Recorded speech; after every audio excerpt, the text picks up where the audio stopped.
Hello friends, అందరూ ఎలా ఉన్నారు? బాగున్నారా? ఈరోజైతే మా విలేజ్లో శివుని బ్రహ్మోత్సవాలు జరుగుతున్నాయి. ఇక్కడ చుట్టుపక్కల 4 విలేజెస్ కలిపి ఒక శివుని దేవాలయం ఉంది.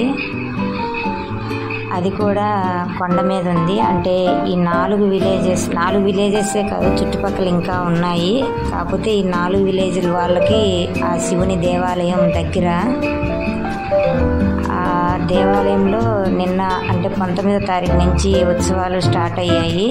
ఈ ఉత్సవాలను ఎలా చేస్తారు అంటే, ఈ 4 విలేజ్ వాళ్ళు ఒక్కొక్క రోజు ఒక్కొక్కరు నిర్వహిస్తారు. అక్కడ పూజలు కానీ దేవునికి సంబంధించినవన్నీ ఆ కొండపైన.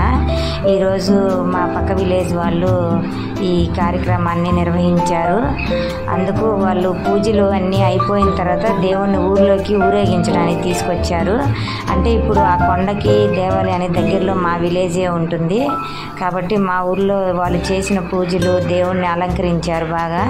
అందుకు మాకు కూడా దర్శన భాగ్యం కలిగించేదానికి ఊర్లో తీసుకొచ్చారు. సో ఈరోజు 20వ తారీఖున, నిన్న రాలేదు దేవుడు ఊర్లోకి, అందుకే నిన్న తీయలేకపోయాను. ఈరోజు ఊర్లో దేవుడు వచ్చాడని వీడియో తీశాను. ఓకే ఫ్రెండ్స్, ఈ వీడియో కనుక మీకు నచ్చినట్టయితే ప్లీజ్ సబ్స్క్రైబ్ అండ్ లైక్ చేయండి. Thank you friends.